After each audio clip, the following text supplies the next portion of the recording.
this meeting to order. I'd give Dave's weather report, but I can't do it as good as he does, so it's a beautiful day. I'll say that. Before we do anything, we all need to sing happy birthday to Brandon Meyer. Yes, we did. So I'll get us started. Happy birthday to you. Happy birthday to you. Happy birthday, dear Brandon. Happy birthday to you. Yay.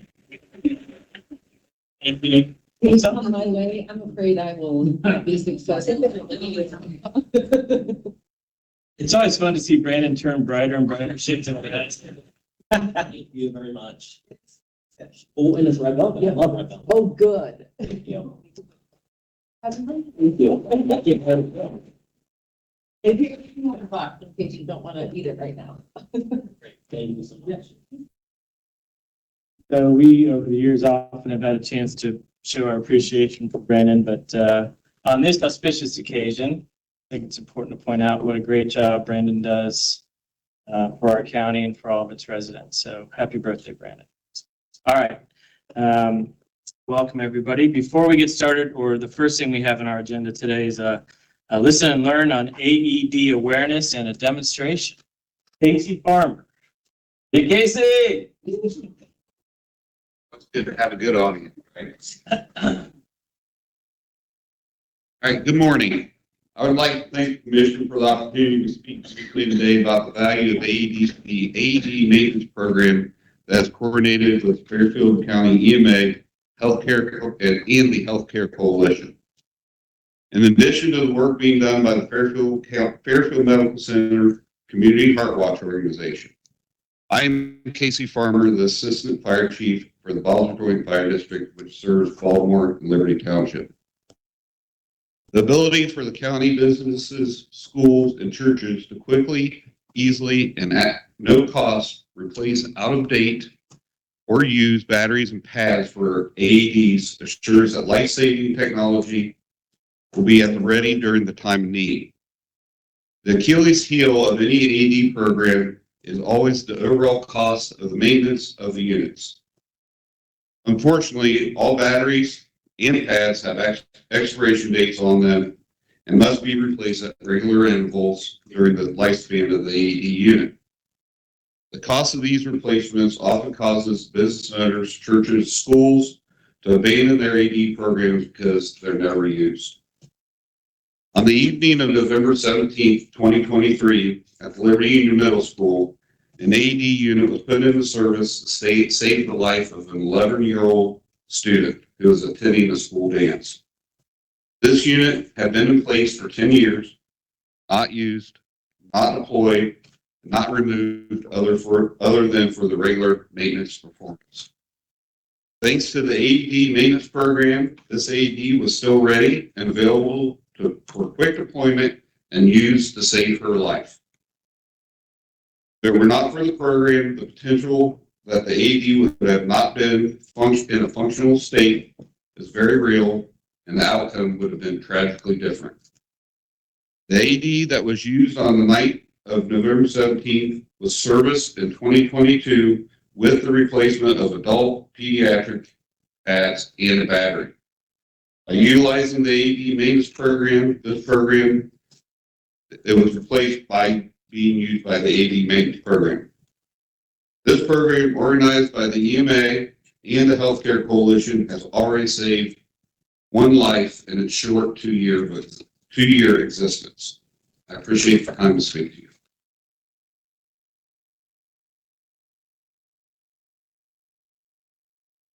Morning. Thank you. Thank you, Chief Farmer, for giving that quick testimony for us there.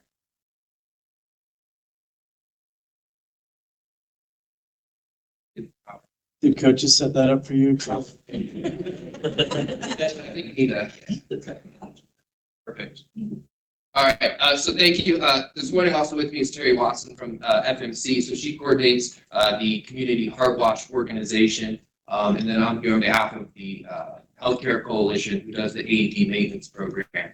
So you're going to hear from all three of us. But we asked Chief Farmer to give that quick testimony just to tell you the why we're here today. And you know, the difference that between our two organizations that we're filling the gap in the community.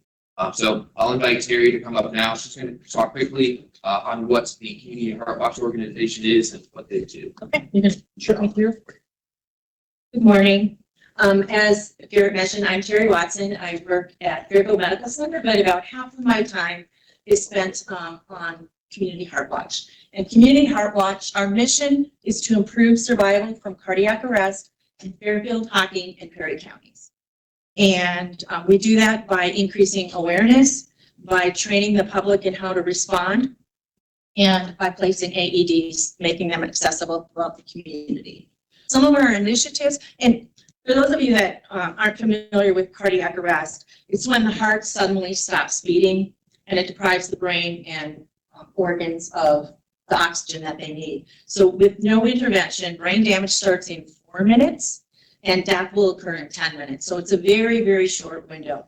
And the average EMS response time is about 8 minutes. So if you wait until EMS arrives, even if they arrive quickly, there's a good chance that brain damage has started. So it's very, very important that bystanders, witnesses to the event, jump in, start chest compressions to get that blood pumping to the brain, and then use an AED to restart the heart. So that's what it's all about. So we're trying to focus on that bystander piece of the chain of survival, as we call it. So some of our initiatives over the past 11 years, we've helped place probably over 400 AEDs out there in the community. Initially, we did that through discounts. And then when that vendor stopped that nice discount, we started writing grants and giving them back into the community.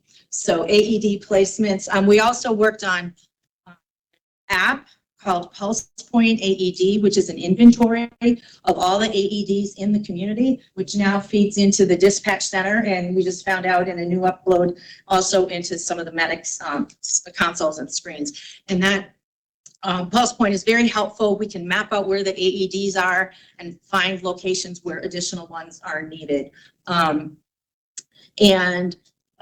So that's AED placement. We also put AEDs in law enforcement, Lancaster Police, the Fairfield County Sheriff, Baltimore Police, and Perry County Sheriff all have some AEDs in their cruiser vehicles because they often arrive on scene before EMS. So AED placement. We also do heart-safe accreditations. And we accredit schools and businesses. And the criteria are you need to have an AED that's accessible within 3 minutes, that you can have pads on a victim in 3 minutes. You have to train your staff. Schools are not required to have their staff other than coaches and a few folks trained. We ask that they train all of their staff. And we also, if it's an elementary school, we ask that they train the 4th graders, and junior high, the 7th graders, and in high school, that's already covered. But getting the students trained. And then the thing that's really key about that Heart Safe accreditation program is we have them do disaster drills, a cardiac disaster drill, throw a mannequin on the floor and see what happens. And those are incredibly helpful in helping them to quickly realize what the emergency is and jump in and help. They're not, you've got 4 minutes. They're not standing around. Did they have a seizure? Did they, they jump right into action. And nationally, the survival for cardiac arrest is 10%. Only 10% of people survive. Lancaster City Schools has been accredited since 2012. They've had 3 cardiac incidents, 2 students and 1 spectator, 100% survival. Because they knew what to do. They jumped into action and they had pads on the victims within 3 minutes. And they all survived with great outcomes. So a really, really neat program out there for our schools and businesses. A couple years ago, we started a Heart Safe Park initiative. Several parks in Fairfield County, Rising Park here in town, soccer fields, the pools, Alt Park up in Baltimore, Buckeye Lake State Park, and then Fairfield County Park District just added 3 parks this past year. We write a grant and give the park an AED for free. And in return, they host a community training event. So, and we'll bring Community Heart Watch down on the bottom there. We have a mobile training unit. It's a big trailer. We've got equipped with really nice mannequins and a big screen, and we go out into the community and bring the training to the people. They won't come into classes, but if we go out to Kids and Cops Day, Festival Fair Day, just drag them in, and we trained over 4,000 people in 2 summers. So really neat way, especially in more rural areas. The Heart Safe Parks then will bring our trailer in, provide the training for free. We get the local EMS come in and help us, or FMC staff. It's all provided for free. The park doesn't have to pay for anything. They just have to host the venue. And that's been really, really kind of neat. And it helps to bring more people into our parks, and, you know, parks can add some value as well. I talked about Pulse Point, and then obviously we do a lot of training, both in the classroom, and then most recently we found that mobile training unit is just phenomenal. How many of you have seen it out there in the community? Okay, go look for us at community events. We're there. And research tells you should start teaching CPR at age 4. They're not strong enough to, you know, be effective, but it gets them used to the mannequins. It gets them used to calling 911 and taking action, getting help if somebody's there. By the time they're 10, they're strong enough to, most of them, to be able to actually do it effectively. So we get a lot of kids out in the trailer, but also a lot of adults as well. So now I'd like to talk about something that's really cool, and we're really, really excited about it. And it's a new type of AED. And this is how big it is. If you've ever seen an AED on the one out downstairs or by the elevator, a little bit bigger and clunkier. But I'm going to show you well, let's see. Let's do the video first. Yeah.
So that's the Avive. There's really 3 issues with kind of the AED system. One is that they're kind of big and clunky. They're not really portable, hard to, you know, take with you to a sporting event. Definitely don't fit well in a backpack. So they're not portable. They're expensive. An AED could cost as much as $2,400 to purchase it. Batteries every 4 years are $400 or $500. Pads every 2 years are $100, $170, depending on the model. So they're expensive. And they're not connected. So we have all these AEDs in our community, but if there was an AED or a cardiac arrest that occurred out on the street, there's AEDs in this building, but how would anybody know there's a cardiac arrest out on the street till the squad shows up, and then it's a moot point. So as you saw in this, what happens is when we get 100 in the marketplace, right now we're at about 30 with another 20 very serious, it then is a critical mass to tie into 911. And then the dispatchers can alert the devices in a certain radius. The devices wake up, say, take me to the scene, and give them a map. So we're hoping that if we can get more of these in our community and have that interface with 911, it'll make AEDs much more accessible. And also, these devices, you can lease them It's the only AED that has a lease option for $349 a year. So it's less than $1 a day, which makes it very affordable for homes. 80% of cardiac arrests occur in a home, but all of our AEDs are in public places where they need to be, where people gather, and it's appropriate to do that. But the next step in our AED program is to try to get more into homes and neighborhoods. In fact, Jack Genosa, the CEO at Fairfield Medical Center, he volunteered to have one in his neighborhood. And that way then could be alerted and run it over to his neighbor's house if they have a cardiac arrest. So that's the Abide. Anybody want to see how it works real quickly? Okay. Yes. Well, we've got the training cartridge, which is another neat thing. Oh, and another nice thing about the Abide is there's a portal that all these devices feed into. So administrators, I'm an administrator, Casey's an administrator. Administrators can get alerts when the battery is low or when the pads are low. With traditional AEDs, it's up to somebody to manually go look at it and see. With this, it's all it's got the GPS, it's got the Wi-Fi, it's got cellular, it connects with that. Another neat thing is with existing AEDs, it's very difficult to get the incident report out of them. As Casey, it took me 3 hours one day. You have to bring the device to a laptop, get a cable, download a program. With this, it automatically sends a report right immediately to the portal, and it's accessible to the hospital and to the medics. And that's really important because sometimes with a cardiac arrest, if you get shocked back into rhythm, oftentimes your heart stays in that normal rhythm and they don't know what the bad rhythm was until they get the report. So it helps in the diagnosis, and people have been sent home thinking it was a neurological problem when it really was a heart issue. So it gets the report right away. And then another thing is, these are also inexpensive because they're rechargeable. You just plug them in like a cell phone and the charge lasts for several months. So you don't have to worry about replacing a battery every 4 years. All right, so Training mode. If this is an emergency, the training cartridge. That's the Install Abide the cartridge. cartridge. No Bluetooth connection. Connect to the Abide app to begin training. So we're not really going to train and go through it all, but the pads are right in it. If the patient is under 8 years old, Pictures where they go. must press the child button on the top of the device. Pads here. Expose the patient's bare chest. Pad there. As an emergency, That's remove it. the training cartridge and install a pad cartridge. If the patient is under 8 years old, Patient must press the detected. child button on the top of the device. Powering off. That's it. You're supposed to set it from the dummy. Oh, and that's A lot of noise. It was ready to go. Any questions? And if we let it run through the whole cycle here, it would walk us through doing CPR. It's got a metronome to it, so you get the rate that you need, which is a lot faster than anybody ever thinks. You should be compressing. And then on the screen here, like Terry was explaining, it sends a link, but also it gives us a QR code. So the medics can take a picture of that, and then we've got all that information on our phones or our tablets, whatever we have on the trucks for that. What questions does everybody have for us? Commissioner Davis. I don't have questions. I guess one thing I caught myself wondering about is that's not an issue in an emergent situation, but in terms of the feeling that some may have about the privacy of their healthcare, it just sounded like in this arrangement of systems that, I don't know, quite a large number of people end up knowing what's happening with you. So everything that is shared over the device is public record. So an address of a emergency is not private. So see what runs all the Joint Fire District goes on right now by just looking on a computer. So we had the same concern initially of Well, now we're actually giving you turn-by-turn directions to a location, but the information is not privileged information. It is a public record. So, and I agree with you. In an emergency, I don't care who knows where I live. I want somebody to show up. I don't have any questions. Thank you very much for coming and showing us this and talking about it. What can the community do to get to that 100 units number out so it's all connected? Help us identify places where AEDs could go. Put some in your homes or your businesses. Make sure your church has them.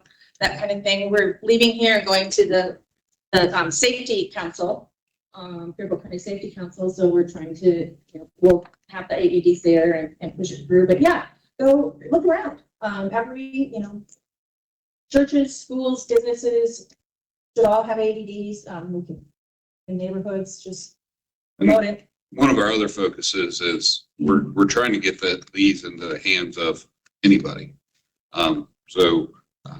Individuals, we're carrying, we've got these, we carry these everywhere we go. I'm coaching for Liberty Union this year, and I take mine to practice every night.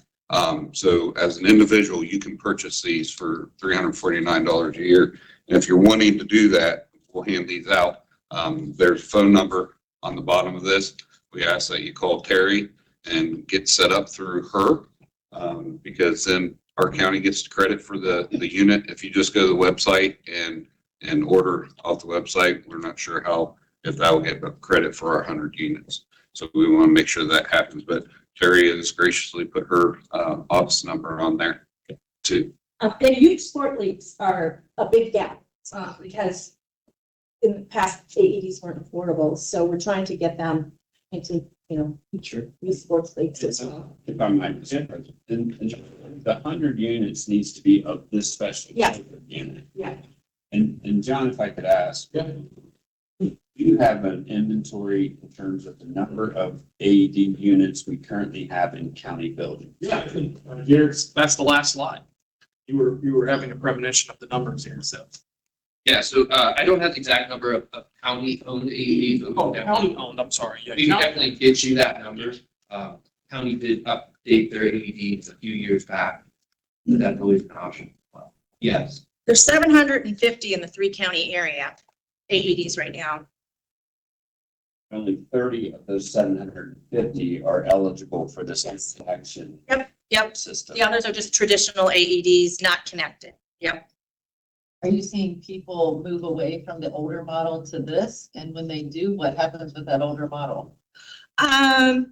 People who's, they're not getting a brand new older model. They're not trading it in, but those 300 of the AEDs that are in our community right now will be obsolete in 2 years because they've stopped making that brand. And so those folks are really excited about replacing their soon-to-be obsolete AED with one of these. You can get a trade-in for your existing one if you want. But we're also trying to target places, for-profit business might be able to afford an AED, but a small not-for-profit or a smaller church, these are very affordable for them. Absolutely. I think that's a good segue into the next part, Jerry. We heard the why at the beginning. And so what the Healthcare Coalition is doing, which is ran by the EMA office, we have developed this AED maintenance program because we saw the Community Heart Watch. They're really good at doing the training, really good at bringing new AEDs into our market. But there really wasn't a program to sustain those AEDs once they were in the market. So we have some numbers up on the screen. So since our program started 2 years ago, we have provided 104 items. So that would be either a pediatric pad, an adult pad, or a battery to go into an AED. So that was a total of 52 individual AEDs. So those parts went to churches. It went to the sheriff's office, LPD. We provided equipment to them. So we took AEDs that were already placed out into the market. Organizations didn't have the money or the budget to maintain those AEDs and keep them operational. We were able to get grant funding through a federal grant of the Healthcare Coalition. And then, you're good. And then lastly, the Fairfield County Foundation just awarded us a grant in January to sustain the program for another, hopefully 2 years, depending on how many entries we get. So we're really excited about that. And that's just kind of what the Healthcare Coalition is doing. You know, we'll see here kind of a comparison. So Community Heart Watch, again, they're doing that education piece. They're placing new AEDs in the market. Healthcare Coalition is doing their part to help keep those AEDs operational. Those are the older style ones where you don't lease them, you don't get the new parts. Because there's still a lot of them out there, like you mentioned. We want to make sure that those stay operational. I just did some quick math. Sure. It seems that if there's already 30, there's apparently 20 more somehow on the way, so to speak. And that leaves 50 to hit that 100 target. And 50 times 349 is $18,000 a year. Is that right? Anybody? You're a lot better than that than me, but that's all right. I think it is. Yeah.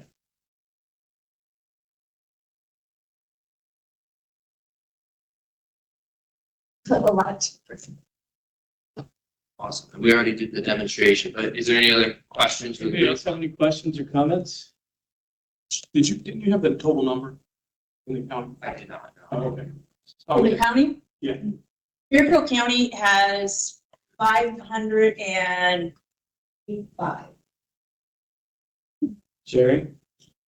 Yeah, so if an individual, well, this is basically a lease step, right? You can purchase it as well, but the lease is, The nice thing about the lease is if you There's an get, upgrade or something? yeah. there's an upgrade, and then if you use patches, the system knows that you've deployed your AED and that you've used your patches, and then you get, we're not sure of those details, but you'll get an email or they'll just send you new patches, which that's the expensive part. So if somebody buys one of these or whatever, and they're not in Fairfield County, let's say we have, we live where there are a lot of older people like us. So, I'm guessing that we maybe could have a lot of them up on the north end of Fairfield County. But what about if somebody is in Licking County? Does that still connect? Is it just strictly Fairfield County? We're Community Heart Watch is Fairfield, or Fairfield, Licking, or Fairfield, Perry, and Hocking counties. And that's kind of where we're focused. But the AED, if you purchase it, it's fully functional. It works as an AED. It just, when you have the connectivity to the Licking EMS, until there were more in that area, and then they make the connection. It's the notification is specific to Fairfield County. Okay, but it's gonna function no matter No where. matter where. If somebody's from Fairfield County and they're someplace else, then it's still gonna. Yep, it's a working, like, this is a working AED. I could save somebody today. When we get 100 in the market, then it will link to 911. So thank you, all three of you. Really great presentation and great work that you're doing, and much appreciated. And we'll see if we can help get the word out. Thank you for your time. Thank you. We'll take the dump out of the game. Hey, I'm right here. I got it. So Zaybrecht just gave you a really good sigh. All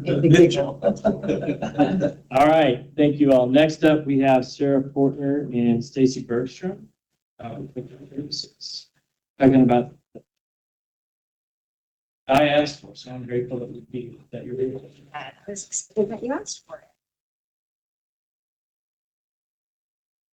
We're not here, right? Over here. Oh, why not, Ronnie?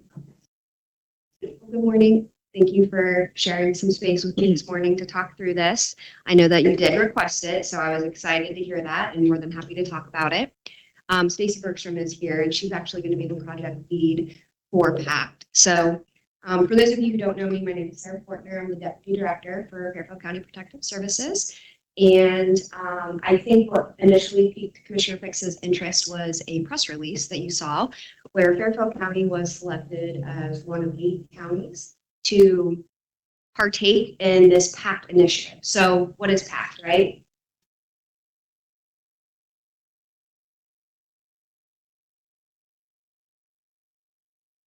So PACT is practice in action together, okay? So this is a Public Children Services Associate of Ohio, so PCSAO, initiative that they actually started in about 2021. And the goal behind this was to really initiate an effort to look at inequity in the state of Ohio with regards to child welfare. And so their purpose was to elevate healing and build relationships. Their vision was equity, because what they found was there's a lot of inequity within child welfare. And so they created a shared practice model to move forward how we practice. So the Department of Children and Youth, formerly known as ODJFS, has already given us the why, right? So they gave us the why and the what. So why we exist is to protect children, right? Protect them, stabilize them, work with their families. What is all the fun parts, the data, the assessments, all the tools that we use to move us forward. But there is no how. There has never been a how established. And so PCSAO embarked on this journey, so to speak, to figure out how are we going to work with families. So as you know, there's 88 counties in the state of Ohio, which means there are truly 88 different ways that child welfare agencies engage with families. So 88 different ways of practice, 88 different ways on how they treat them, 88 different ways on how they support them. So there is no consistent model that any one county follows. Wherein lies the inequity, right? So, goal there was it was a big feat for them to take on. And so what they really looked at was how do we bring together different leaders, different subject matter experts, caseworkers, supervisors, those with lived experience, and really tackle this project. And so what they did is they created an advisory group. I've had the privilege to serve on this advisory group, and I've done so for the last couple years. And the goal of that group was to sit with each other and hear about the current practices that are in place, right? Challenge one another, understand where can we improve, what does currently exist. And I'll tell you what I think one of the most valuable things for me was to sit amongst those with lived experience who have been involved with different child welfare agencies and hear their experiences, right? Fairfield County takes pride in how we partner. We've been known to involve ourselves in many initiatives that bring parent voices to the table.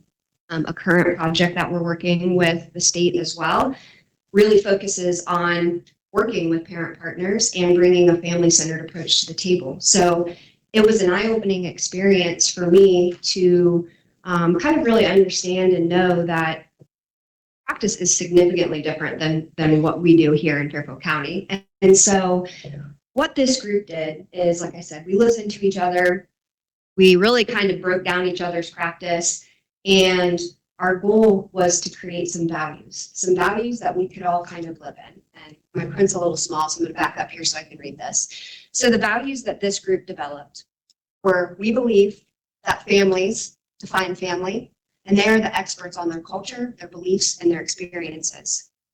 That we believe that families have diverse needs, and by partnering with them, that we can work together to address those needs. We believe that families develop trust when we are honest and inclusive in the decision-making process, and that we believe families can recover, heal, and grow. We're in this work because that is what we believe, right? And so as we worked through those values, we really started to talk then, okay, what do we want our relational outcomes to look like?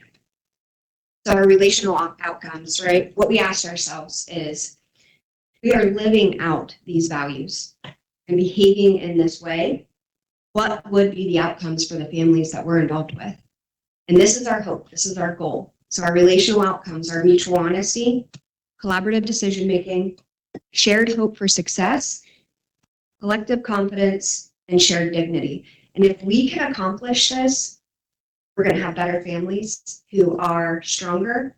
They have a better support network, and with the ultimate goal that these kids are with their families and they're growing, they're healthy, and they're thriving.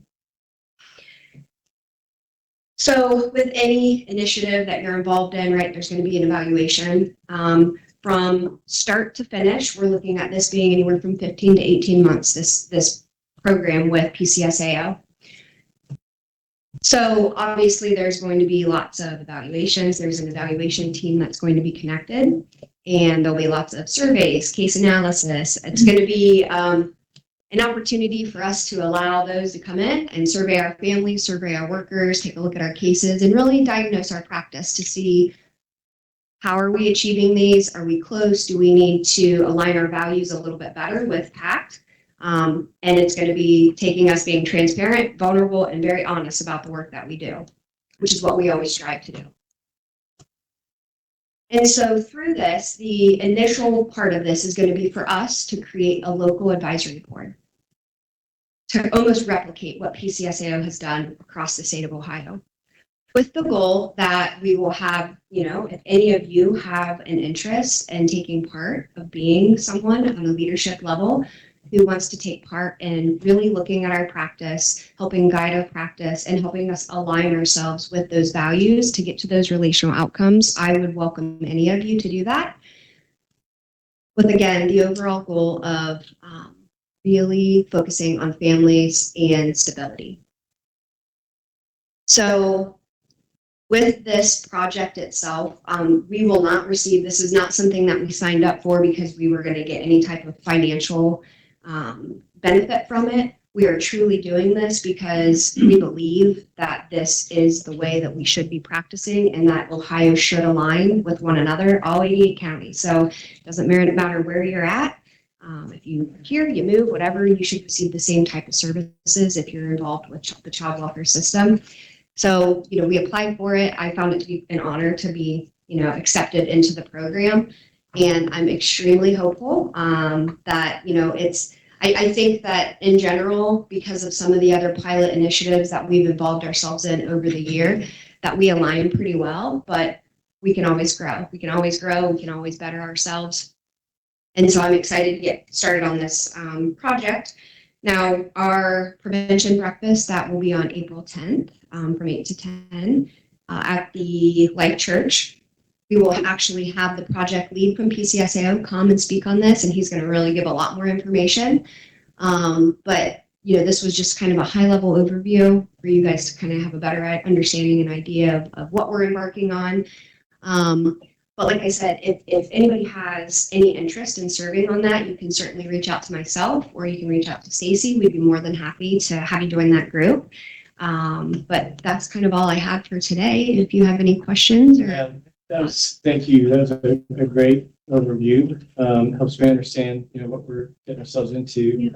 Question I have is, so it's an 18-month program. Is the clock already started ticking on that? It has, yes. So we literally just got accepted into it. We just had PCSAO on site to meet with our staff and do the initial kind of kickoff meeting.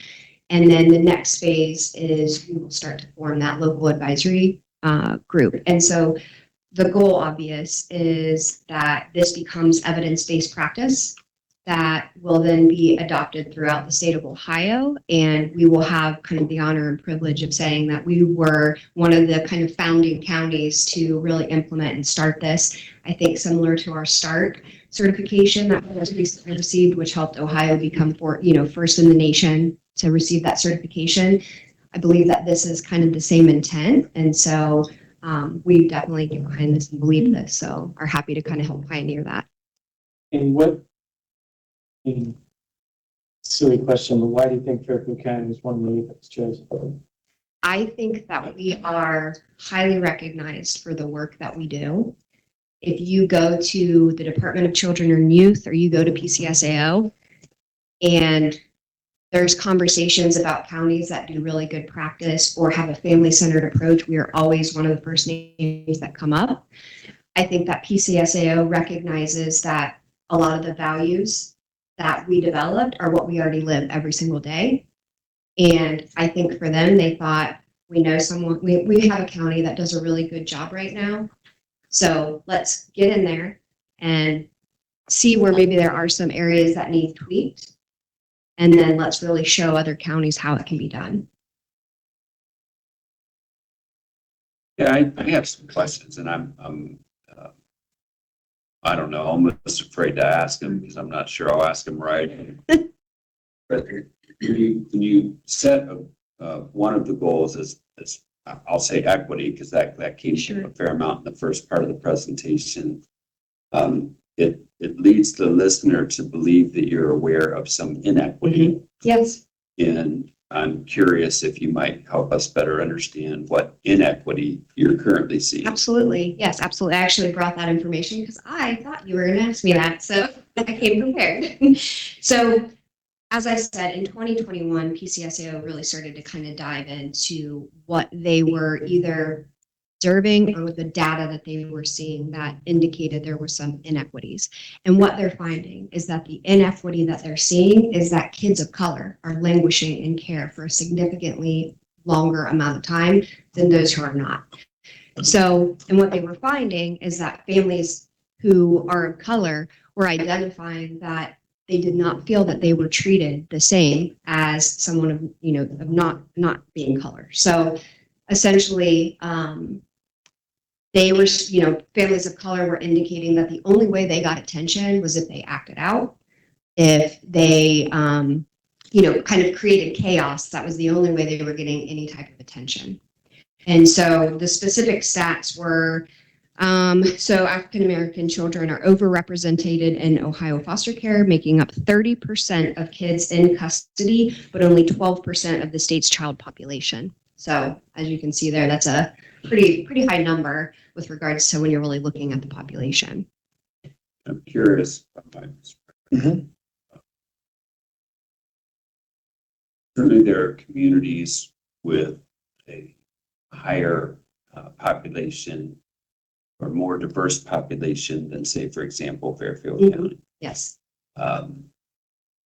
Some of us who grew up in situations where poverty was in play, right? Yes.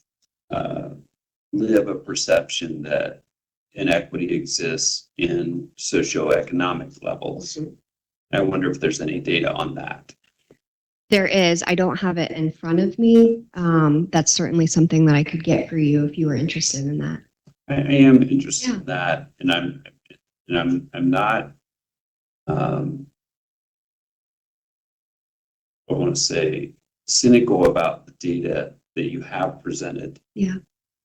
I am just curious to want to add data and perhaps even an overlay between what I'll call the two data sets, between the data that you have that may relate to ethnicity and the data that may be available with regard to socioeconomic inequity. Because I'm going to guess that when we see data on socioeconomic inequity, we might also see that those who are impoverished are also spending longer in the system than those who come from environments that are not impoverished. And I could be wrong on that. You're not. I'm spitting at it. Yeah, no, your assumption is correct. Yes. Anyone else? Very much. Thank you. Appreciate you coming in and doing that. I really would like that information. And thank you. So we have 15 minutes before our CDGB hearing. So we're going to start public comments. We're not done by 10. We'll stop public comments and do our hearing and then go back to comments afterwards. So we're now in the public comment section. We're given 3 minutes as usual today, and we're strictly adhering to that because we've got a long day ahead of us. So who would like to speak? Judge Vandervoort, it's good to see you. Good to see you. I'm not able to stay for the hearing itself, so I'm just here to touch base. We have a resolution before you to provide new computers to our entire court team. It's a larger number. Just wanted to let you know we have worked with, as we call, County Dan and Court Dan on putting all that information together. That's the only way we all remember it. So I hope you all are ready to drop your last names. So we're good. And it's from our unappropriated fund. So I just wanted you to know we have a lot of collaboration in this. Comes as part of our system upgrade, moving to Tyler, and making some of our systems more efficient. For example, in the courtroom, we have to jump between systems, going to Zoom, going out, and they have the court IT and county IT work with us to make it more efficient through this. So everyone will, there are 44 units, it comes to that. So that's all I want you to know. Thank you. Poor Dan, we've not had the opportunity to say hi to you. Welcome to the team. Thanks for being here. County Dan, as always, we appreciate you. Who else would like to speak in public comments?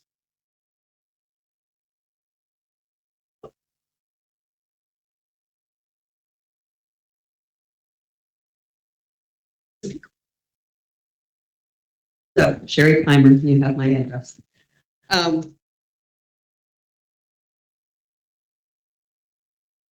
I brought an article for you guys today. I'm not going to read it because it's a long article, but it talks about the green solar, actually solar and wind, but green deindustrialization comes to America. And this is an Isaac Orr, which I know you're familiar with Isaac Orr. This talks about how in Germany and places like that, they've had a huge problem with skyrocketing utilities, electric bills because of the green energy movement. And so now it's in America. And I'm going to give you this article because it gives a lot of good information and everything. And that's all I'm going to say. Thank you, Sherry.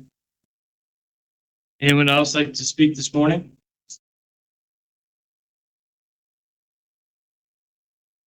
Last call. Thank you all for being here.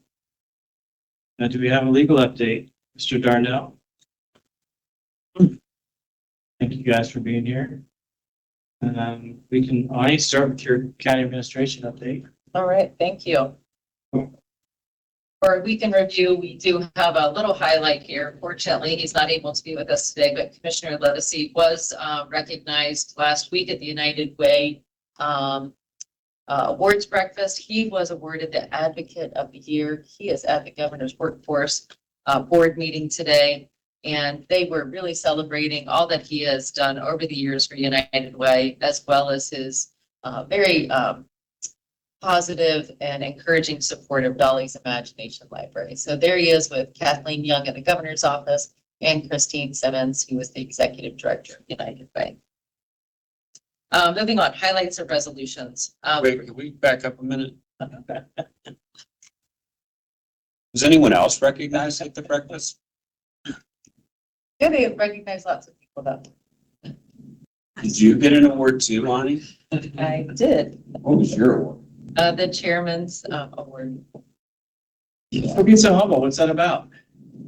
Mary Snyder was the campaign chairperson for this year's United Way campaign, and she was unable to make it, or she would be in the picture with me as well. But she was very kind to recognize me in that capacity. Well, and I just wanted to say that I am aware of your historical support for United Way in ways too numerous for us to list before 10 a.m.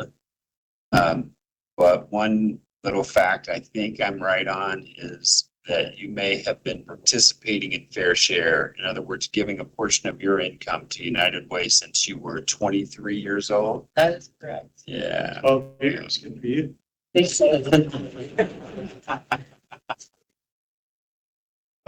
you for what you've done for United Way, Ani. Thank you. Well, I would be remiss if I did give credit to Mike Orlando and his wife Sherry for really instilling in me the value and power of our local United Way. So they do great work and encourage anybody who's interested in learning more. I'd be happy to talk to you. All right, thank you very much. Resolution review. There are 20 resolutions on the agenda for the voting meeting today. We did have an interview last week with Kelly Smith for the vacancy on the Board of Developmental Disabilities. That resolution is on today to formally appoint her to that position. We also have a resolution reappointing Superintendent Nathan Hale to the WEOA Area 20 Workforce Development Board. Is this his second round on the board, Rick? 1.5. 1.5. Oh, you filled an unexpired term before? Wonderful. And a resolution approving an agreement between the commissioners and Eastland Fairfield Career and Technical Schools for the use of space at the Workforce Center. Rick, you want to talk about what that allows them to do there? Yeah. It's been a journey with Eastland Fairfield, and we're it's awesome. Like, you know, a few years ago, obviously, we were not on the best of terms. And new superintendent, she's awesome. She's great. She's amazing. Great relationship. And they're going to be using our facility for the next couple of years while they build an addition onto their building to do, it's called 5G technician training. So these will be short term. It's like 13, 16 weeks long for adults, basically free, covered by the state of Ohio, for people to be able to lay fiber, especially down in Appalachians. Good paying jobs, great opportunity for folks, great for our OMJ Center, and we're going to start the first class right after high school graduation. So a lot of our career readiness students could funnel right into that. So excited, and with their addition, there's going to be some opportunities possibly for us to use the welding lab, so we don't have to build a welding lab. So this is a win-win. So that relationship has come quite a long way, and appreciate all your work to continue to try to peck away at that and move it forward. Good work. That's a big deal to work cooperatively with them instead of competitively. So thank you for that. They actually were leading Billboard up, and they sent me the art to make sure we were okay with the messaging, so it didn't conflict with anything we were doing. It's awesome. And y'all want to rename that road there, don't you? The Workforce Workforce Way. Way. Can we do that next year?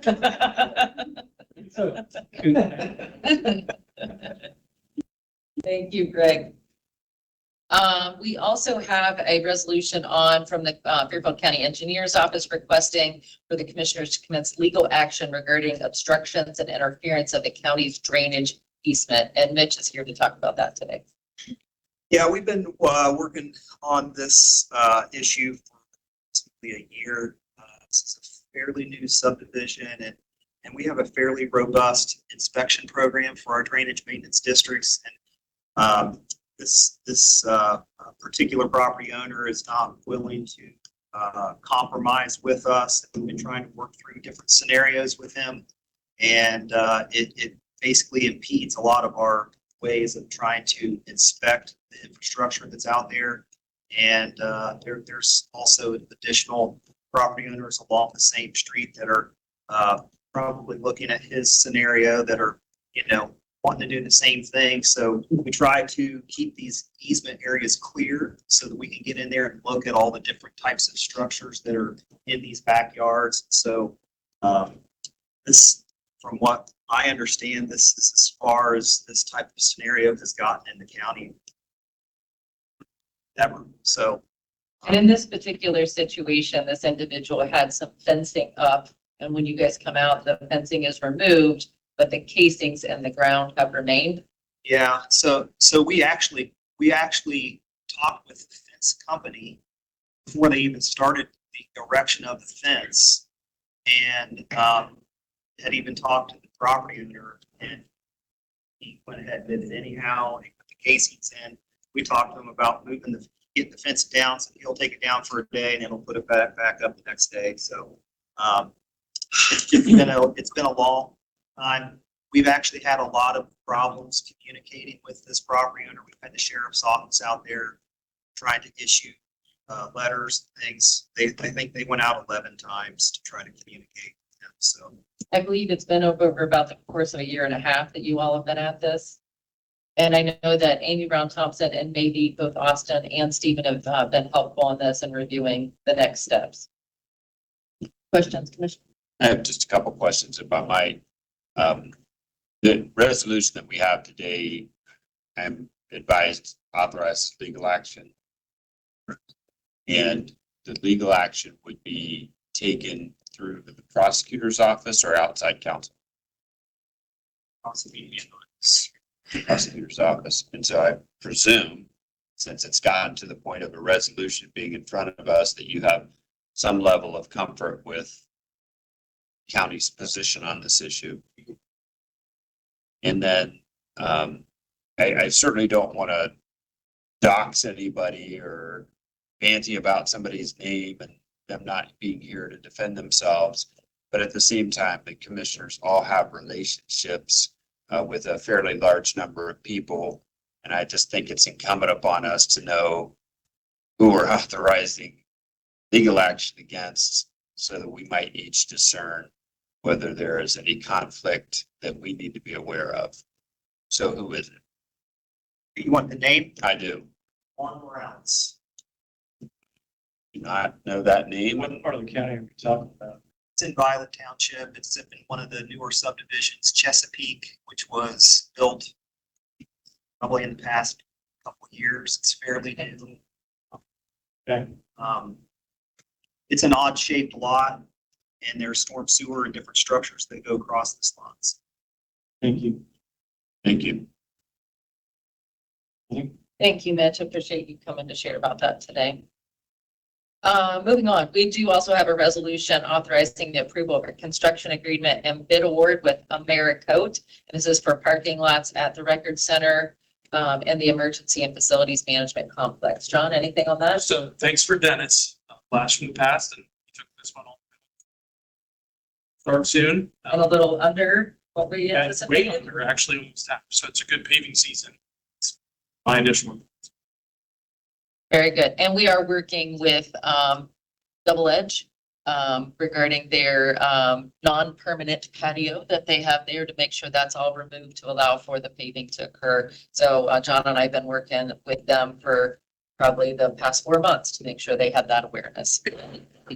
Also have a resolution to approve a contract amendment with Steed Hammond Paul, otherwise known as SHP. And this is for additional design services up at the Workforce Center for lab and restrooms. Anything else on that, John? Just taking the opportunity to get our facilities under construction within the Workforce Center.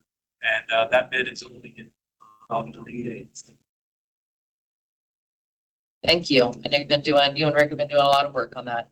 Also, a resolution authorizing a purchase of service contract between JFS and Carolot Transport for demand responsive transportation services. A resolution to approve the Fairfield County flood prevention regulations for FEMA compliancy, allowing the county to participate in the National Flood Insurance Program. We had 2 hearings the previous 2 weeks on February 13th and February 27th. And I believe we have some adjustments to the wording in that resolution. Holly, is that correct? Going to add a whereas to the resolution that says this resolution replaces and repeals resolution 2012-05.22C, which is the current regulations that we have now. This will take these new regulations.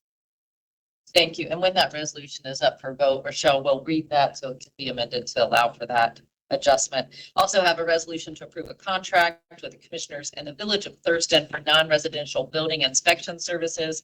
And Holly, thanks for your work on this. As I understand it, the fees come back into the general fund and just being able to provide this consolidated service under the building department is correct. And Josh, you guys are going to buy some trucks. Actually already received them. Okay. The dealership, Chapman Ford wanted to get them off their lot for the end of the month. So they actually delivered them last week to us. Okay. All right. Anything else on that?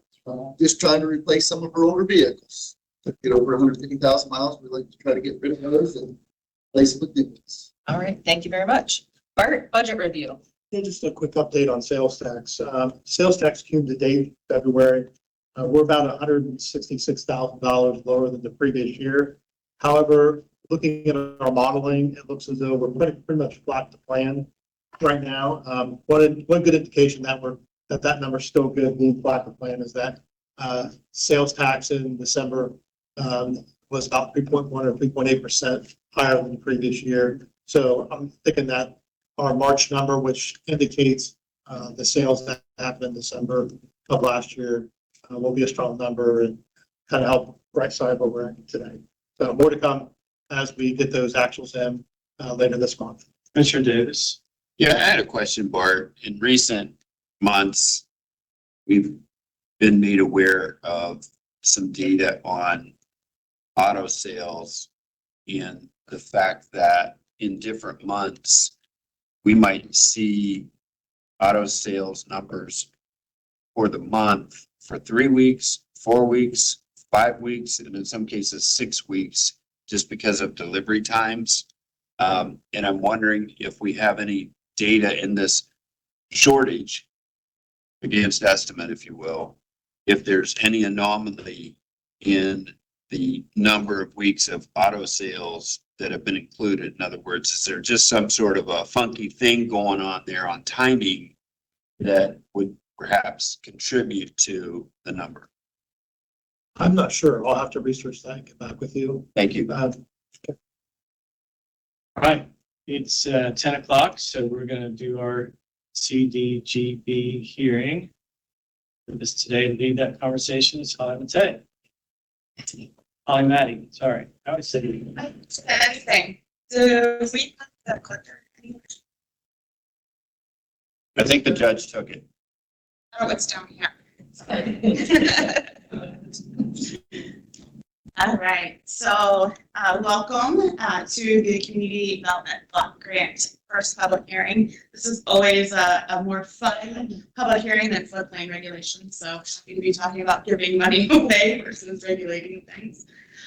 So we are required to do 2 public hearings. This first one is more informational, and then the second one will come later on in a couple months. And that is after communities have applied to us and we're giving the commissioners our ideas on what should be funded.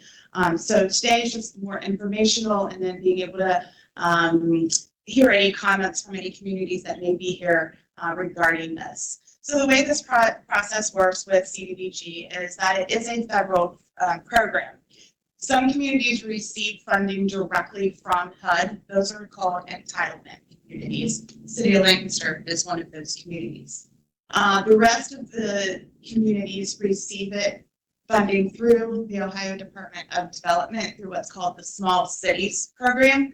And that is funneled through the state to the county, and then the county determines how to distribute that money among the various communities within their county.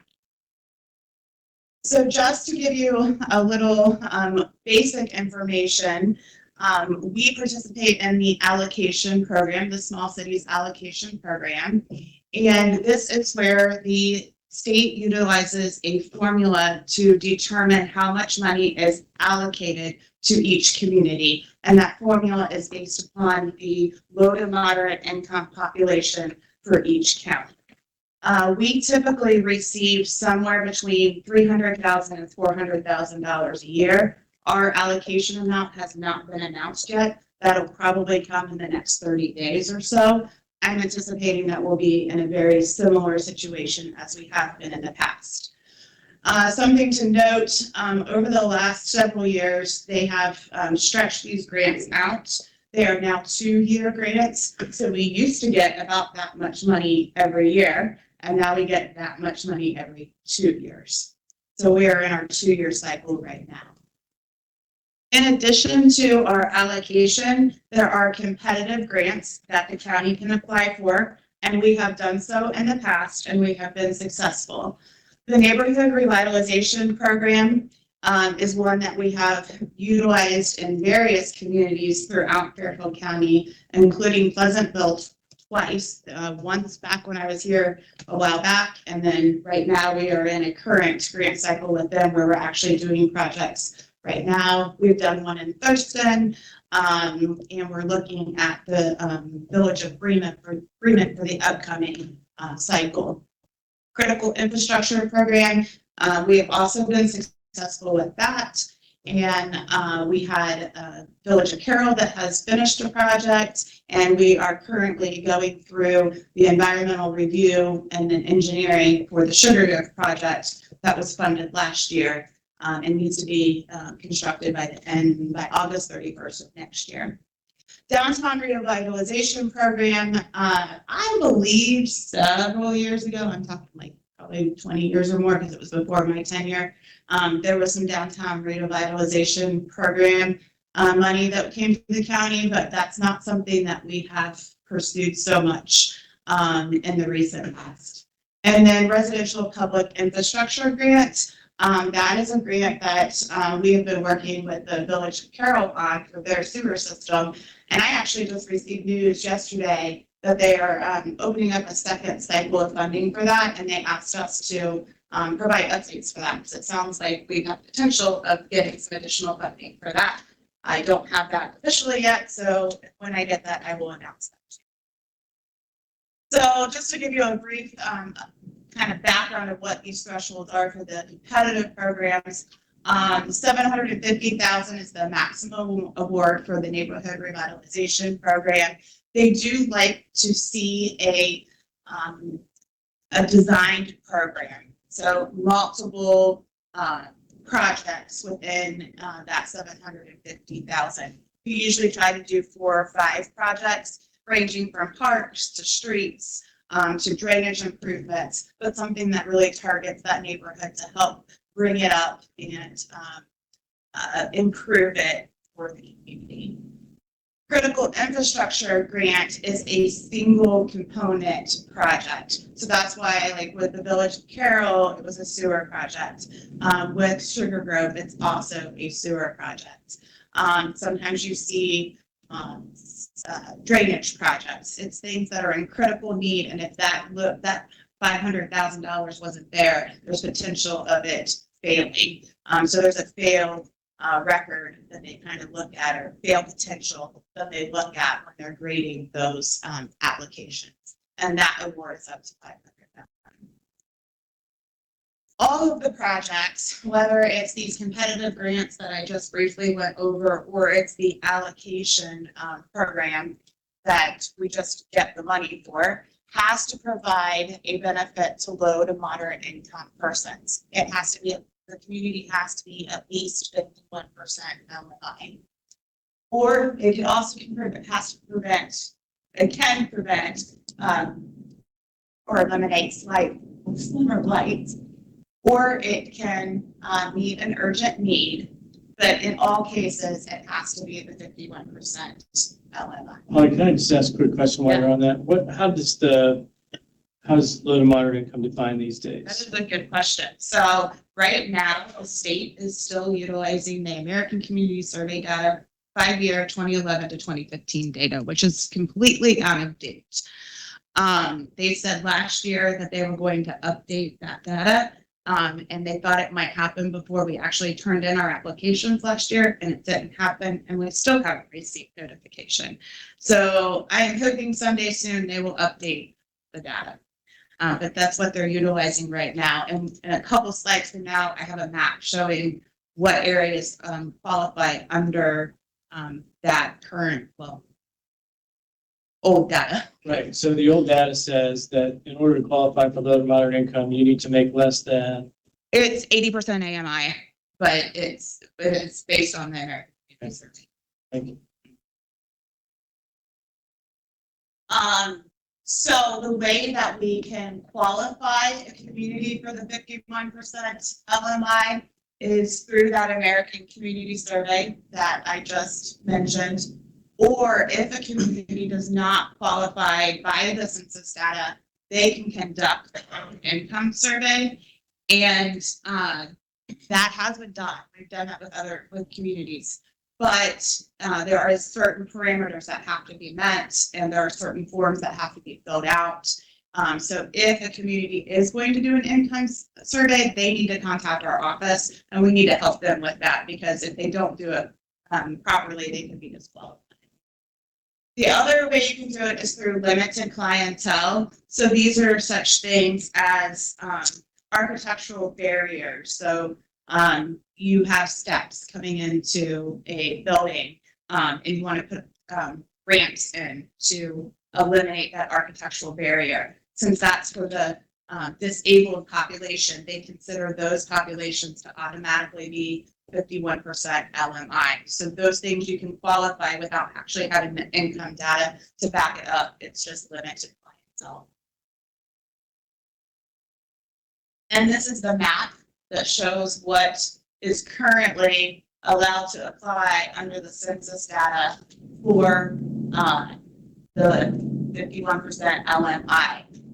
So it's areas such as Rush Creek, portion of Richland Township, portion of Pleasant Township around Pleasantville, Clear Creek Township, Baltimore, Thurston, Millersport, All the way up in the corner is Fairfield Beach. That's actually a community place, I believe is the name that they utilize this data. And so it is its own entity and it's allowed to apply through Walnut Township. Again, I have the asterisks on here, and this is subject to change any day, and I'm hoping it does change because it would be nice to have. Any governmental agencies of the county, city, villages, and townships are all eligible to apply for the funding, as well as private nonprofits or such as faith-based and other 501c3 entities. And then eligible activities range from all of these different things, from water and sewer improvements to public safety improvements, to recreation programs. I would say the things we see most frequently are sewer projects, water projects, streets, parks, and stormwater are the ones that we see the most. But we do help with some services. We've done stuff with Meals on Wheels. We've done stuff with the Family Adult Children's First Counselor. I know you changed your name, so I'm not sure if I got that completely right, but so we do have some services that we have provided in the past.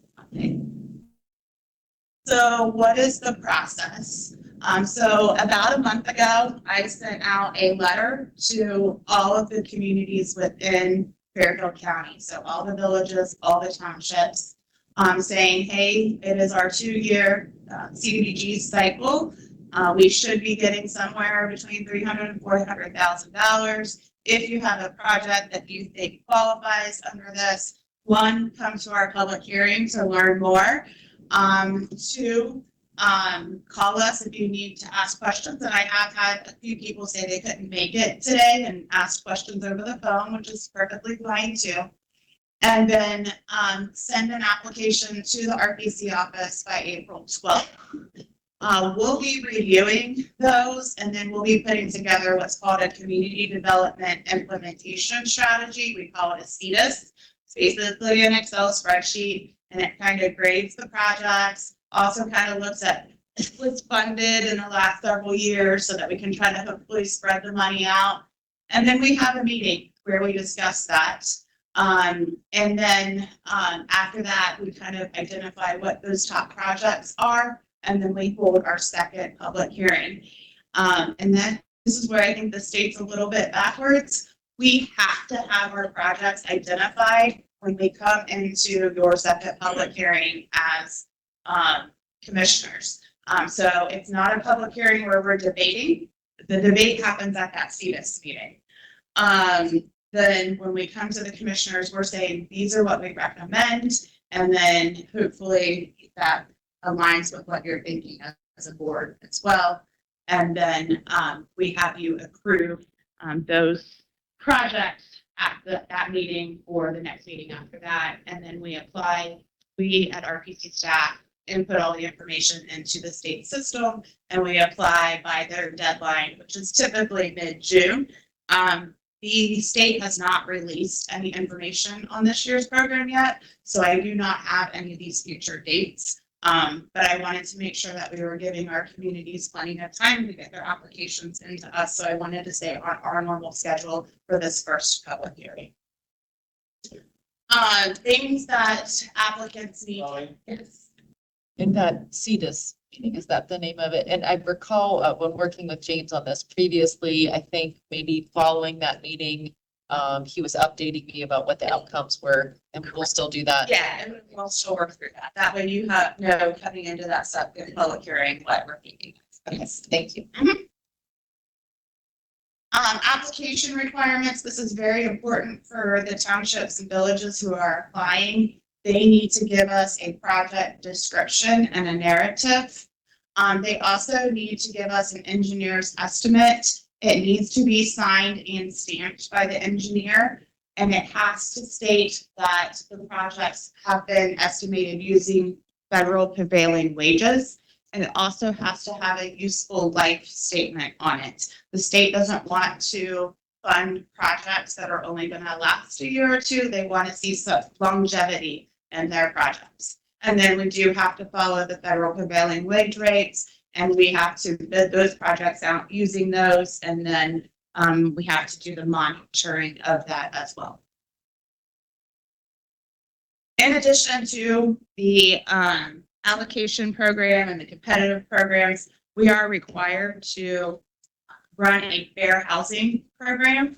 And as part of that, we are obligated to provide the community with updates on fair housing. So I'm going to briefly go through some of the fair housing components. And I brought Safa and Josh with me today because Josh is helping me with the actual CDBG program, projects that are being bid out right now under previous grants. He's doing all the bid packets and legal ads and all that for us and learning how to do that. And then Safa is running our fair housing program. So if there is a fair housing issue, she is the contact for the county now. And I'm going to pass out brochures that go with the fair housing program. But we are required to have a fair housing contact. That's why we've designated Safa. She has some background in that and her housing experience and understands this program as well. And we are required to take in calls. So if you ever hear anybody that's having a fair housing issue, you can refer them to our office. They will talk to Safa. She will decide if it's a landlord-tenant issue or if it's an actual discrimination issue in the sale or rental of the housing based upon one of the protected classes. We'll get into here in just a second. I think I've covered pretty much on this slide what I discussed. But the protected classes include race, color, national origin, ancestry, religion, sex, familial status, disability, and then in Ohio, military status is also a protected class. So if someone feels like they have been discriminated when they've gone to rent an apartment or buy a house and they are protected in one of these classes, they can contact our office. We will listen to the concerns. If we feel that it is a legitimate concern, we will forward them on to the Ohio Civil Rights Commission. Our office does not do anything as far as taking any kind of action. We are simply a referral screening, basically, making sure that the correct cases are getting up to the Civil Rights Commission. This is just basically saying what the fair housing program is, which I've already touched on. Some of the things that could be considered discrimination are refusing to negotiate, rent, or sell housing, provide different housing services or facilities, denying anyone access or membership to a facility or a service. So denying somebody access to the multiple MLS, multiple listing service, and then it's providing different terms or conditions based upon one of the protected classes. In addition to the discriminatory side of the fair housing program, there is a section regarding disabilities and ensuring that people that are renting properties have access to reasonable accommodations and reasonable modifications. And it has to do with, again, disabilities. Landlords must provide reasonable changes to their rules or policies and practices when necessary because of a tenant's disability. An example of this is someone who needs a service pet. Policies need to be amended to allow for those to be allowed within facilities. And then a reasonable modification is when someone with a disability needs to make a modification to the unit itself to accommodate them. An example of that is adding grab bars to a bathtub in a bathroom of an apartment, or adding a handicap ramp to get into the apartment. It is the tenant's responsibility to pay for and make those modifications. and then also to return the unit to its original state when leaving, but the landlord has to allow it. And then the landlord tenant law is the second component of the fair housing program. So sometimes it's not necessarily discrimination that's happening. It's actually an issue or something that has arisen out of a landlord and a tenant relationship. And there is an actual landlord tenant law in Ohio Revised Code 5321.04. It outlines the landlord's responsibilities and also the landlord's rights. I'm not going to sit here and read them all off if you have them on your screen. It also lists the tenant's obligations and also the tenant's remedies. The one thing I do want to point out here, because we get this a lot, is that people will call into our office and they will say, my landlord isn't doing this, so I'm not going to pay my rent.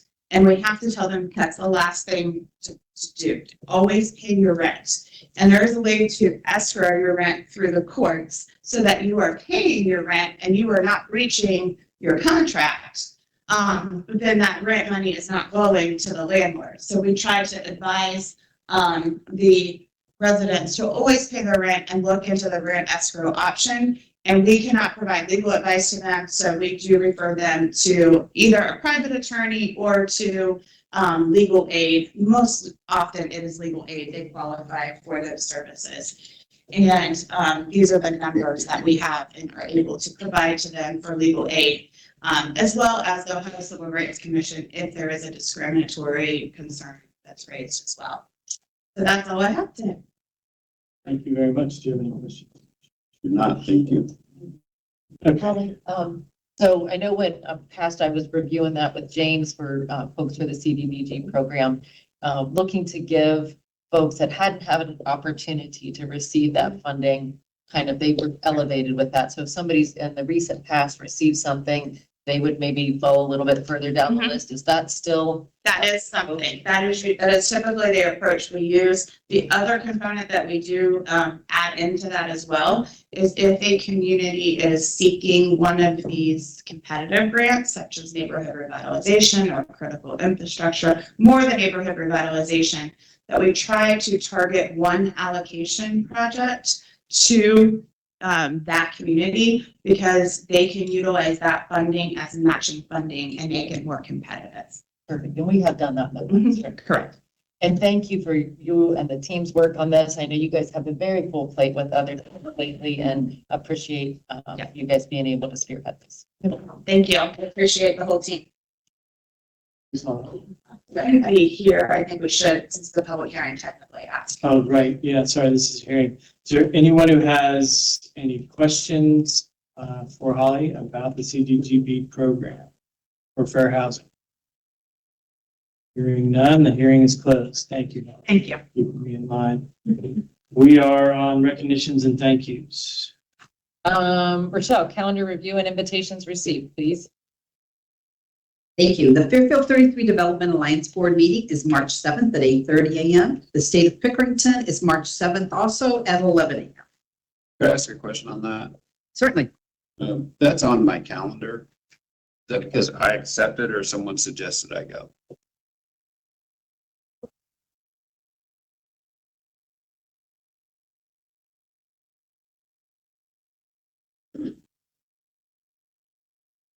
I don't believe you are registered I'm not registered.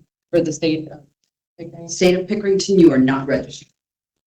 Okay, and then the other question I had is, I've been on a 211 tour before. Is there something new that we are expected to experience on our tour today? I am not sure, but she was really excited that you would be able to join her today. Me too. Very good. Is that it? You're just not right. Correspondence. We have a memo from the county auditor, subjects update on legal description reviews, the conveyance of property fact sheet, county requirement to pay assessment and hearing expenses of the tax commissioner, and Sunshine Week plans. The Fairfield County auditor also provided her wins of the week. We have a press release from Rick Sabrak titled Career Readiness Program to offer career expo to area high school students and local businesses. The Meals on Wheels provided their 2025 levy budget exhibits and their 2025 budget packet and 2023 annual report to the community. We have a press release from Fairfield County Clerk of Courts. There are actually 3 press releases from Clerk Brandon Meyer. The first one is titled, they were all 3 on March 5th. The first one titled, Clerk of Courts Brandon Meyer appointed to Commission on the Rules of Superintendents. The second titled, Clerk of Courts Pickerington Title Office opens Driver's Exam Station. The third, Clerk of Courts Title Office celebrates 1 year at Fairfield Center. Fairfield County Clerk of Courts 2023 annual report was also provided, and correspondence regarding industrial solar projects in Fairfield County and the proposed Taylor Road and I-78 interchange were received. We have a newsletter from the Auditor's Ledger, or we have a newsletter from the Auditor's Office, Auditor's Ledger News from the County Auditor's Office for February 28th, and that is it. Thank you, Rochelle. Commissioner, that's all we have. Thank you. Commissioner Davis, any old business?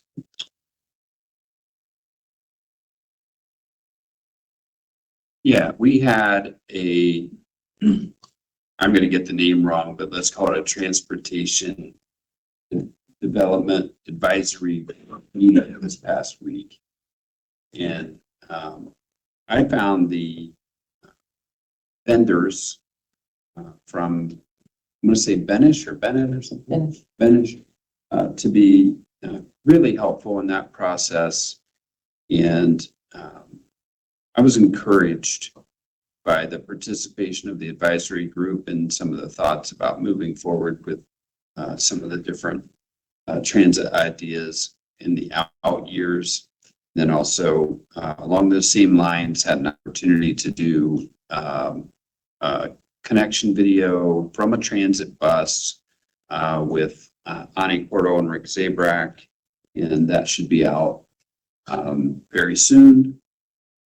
And I think it's not as boring as other connection videos. Made by you. Right, made by. Right, what? No, yours are amazing. Yes. Really amazing. You take your medicine today? Is that- I am not medicated at all today. Just feel good. All right. Any other old business for you?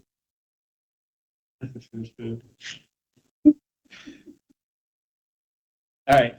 So tonight, Regional Planning Commission has a meeting that will be the culmination of a year and a half's worth of work on land use plan. We collectively, I haven't added up all the hours that I'm sure that we all put in, but it's enormous. And it's good, right? We came up with a really good plan that the townships and villages feel good about. So I'm, knocking on wood, very hopeful that tonight goes very smoothly. And that the Regional Planning Commission will present us with the updated comprehensive land use and economic development plan for our review in the coming months. I want to thank Holly, Safa, Josh, Rick and Tony and Josh, and all the folks who participated all around the county, over the past year. It's been a lot of work, but it's good work. So I'm very, very excited for tonight's meeting, which I don't usually say about Regional Planning Commission meetings. No offense. Any new business, Commissioner Davis? I hesitate to ask. How are you doing in your game? It's a struggle. Okay. No new business. All right. I have no new business. Mr. Bonson, we'll ask you. Quickly, land bank, we're in the process of our biannual audit. Instead of having it done by the state, this year it's being done by an outside CPA firm. So we'll see how that goes. All right. I expect no problems. We hope so. Yes, we hope for that. It's Mackenzie. Birthday boy. Thank you. I do have a couple things to share. It is hard to believe that we've been in the new office for a year. Just really hard to believe.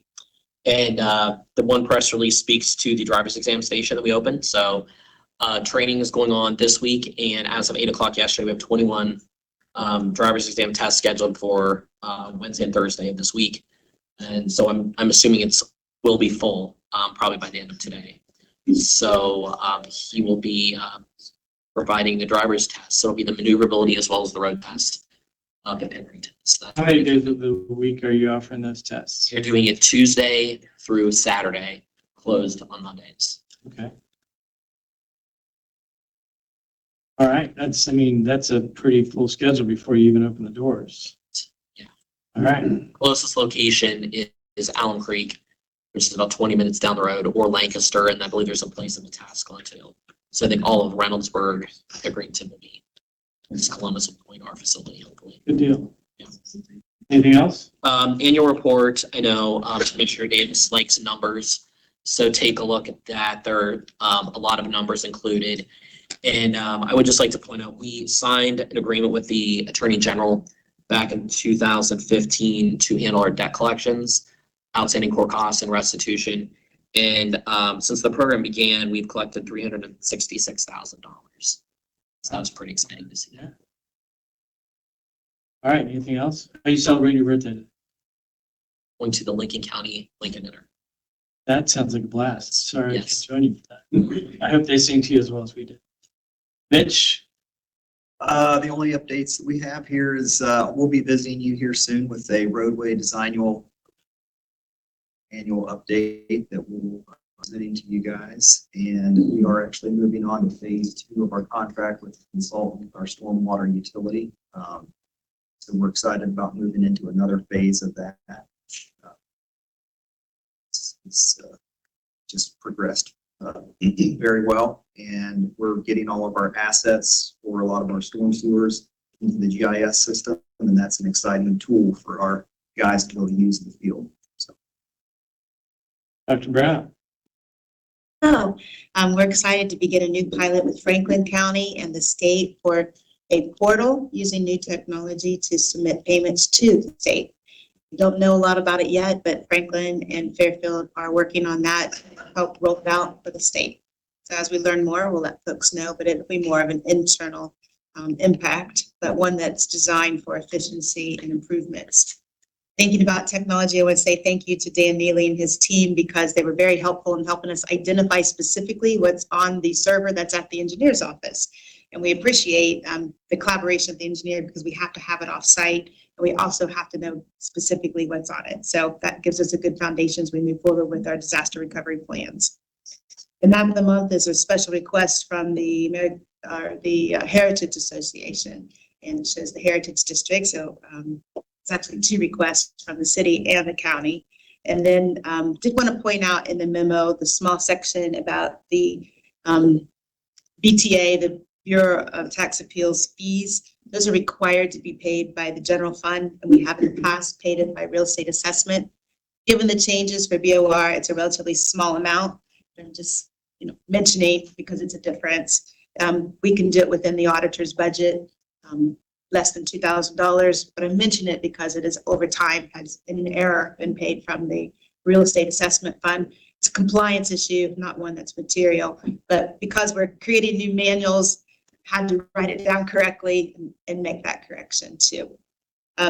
Also want to point out that I attended and presented at the National AGA conference virtually, and Holly mentioned the importance of equity with veterans and communications with veterans, and our Veteran Summit was mentioned as a good way to communicate and blend in ways that we do administrative work with communications in the community as well. And then from a more personal note, I'm just really excited to mention some things that were going on this weekend. I'm going to the Southern Baptist University's production of Fiddler on the Roof, where Ava is lead role. So I'm very excited. Not excited for the long drive, but very excited to make the trip. All right. Stop. Any of our folks have anything they want to add? John? I just, before we meet again, the first super load will be coming through next Monday in the Pickerington area. So just be advised that traffic will be impacted that day. There's 22 of those. There's an undetermined amount. There's more than a dozen, less than a red box, whatever you want to think about it, because it's the world's largest or 4th largest crane. It's often debated. Yeah, it's quite impressive. We get daily updates. If you have a question, you can reach out to me or the sheriff's office. Okay. There's a lot of chatter within the county commission community about the solar eclipse and who's doing what. Do we expect any issues here? I know we're not in the. Right, we expect visitors, traffic, support role. But yeah, we're not in totality, and the day has a 39% chance of clouds. Awesome. All We'll right. see. Way to throw a damper on that, John. I mean, you never have anything too exciting around me. And then I would add too that the airport hangars are going out to bid. I did notice the new additions to the walls in here. I assume that was. This is from the county atlas from 1875. Thanks to Nick Dilly over in GIS for leading me to the path that he already knew that these existed. So, and then Ani's design on the rings. Yeah, looks good. All right. I just got them up there now. Yeah. Corey? I'd say thank you for the opportunity to present on the PAC program this morning. And I would also add, we asked Sarah about how we were selected for that. She was being a little humble because part of the reason for that was also that she was on the leadership committee for that, the advisory committee for that. So that's good one. Sarah rocks. All right. Move up.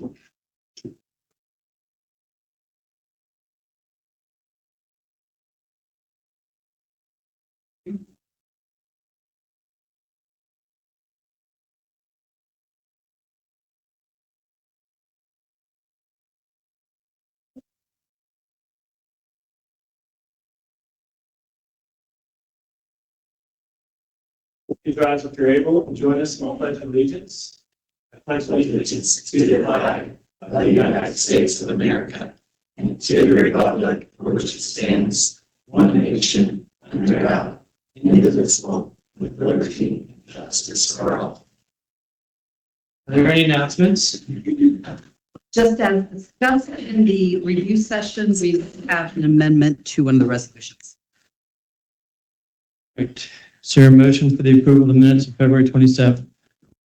Second. Roll call, please. Commissioner Davis? Yes. Commissioner Fix? Yes. Minutes passed 2-0. From the Commissioners, Resolution 2024-3.5.a.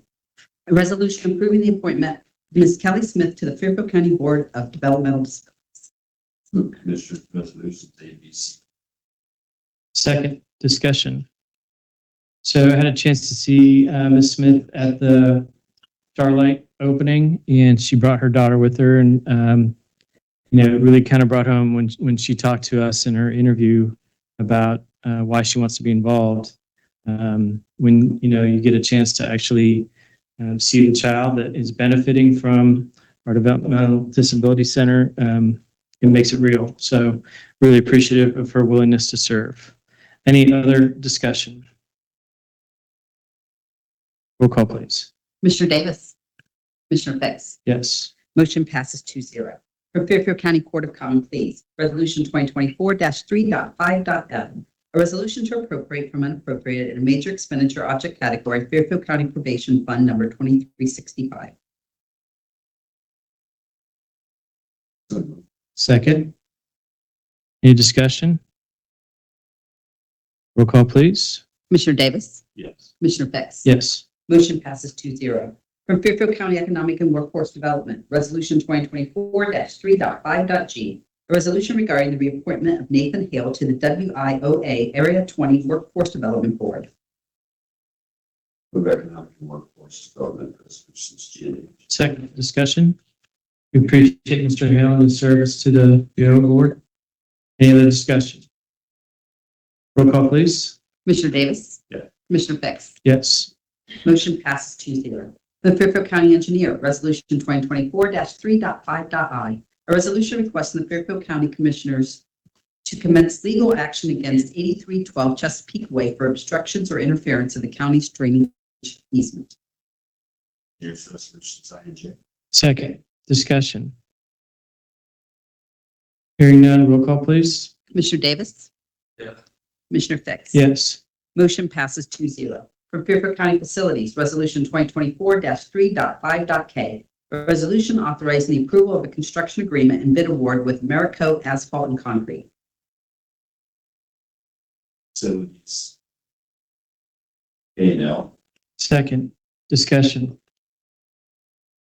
Hearing none, roll call, please. Commissioner Davis? Yes. Commissioner Fix? Yes. Motion passes 2-0. From Fairfield County Job and Family Services, Resolution 2024-3.5.m, a resolution to approve a memo expense memo receipt for the cost of birth certificates paid to Fairfield County Health Departments as a memo expenditure for Fund Number 2072, Public Children's Services.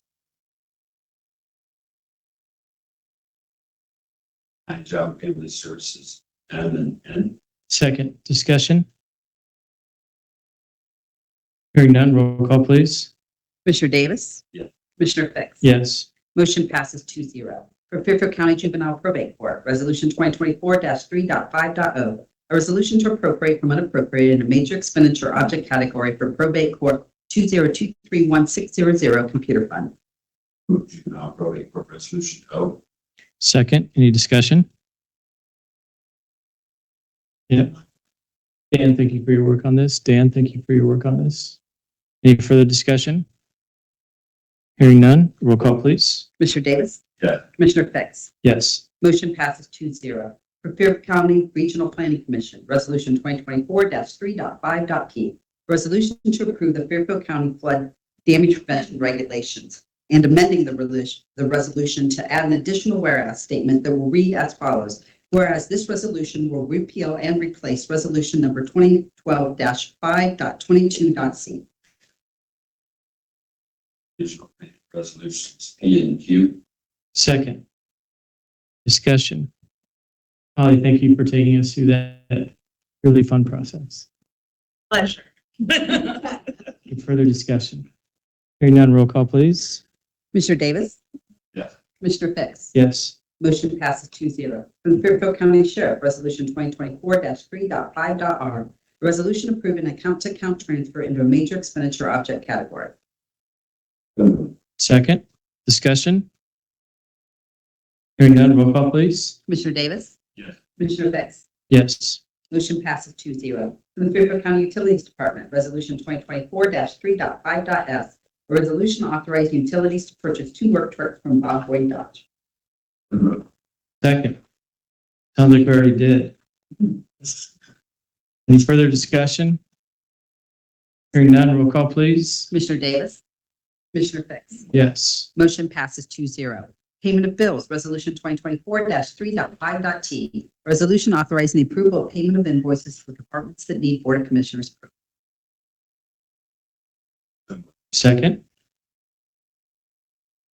Discussion. Hearing none, roll call, please. Commissioner Davis?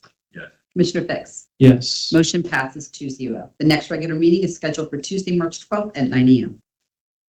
All right, so we've got other meetings today. Are we, is that a meeting with the 211 that we have to, so we can adjourn now and not worry about it? So I'm looking for a motion. Oh, wait, is there any other business before the commission today? Everybody make sure to give Brandon a hug for his birthday. Yes. Yeah, I thought we could go down. Or not. I'll see you there. Any other business before the commission this morning? Looking for a motion. Second. All those in favor, please signify by saying aye. We are adjourned. Thank you all very much for coming today.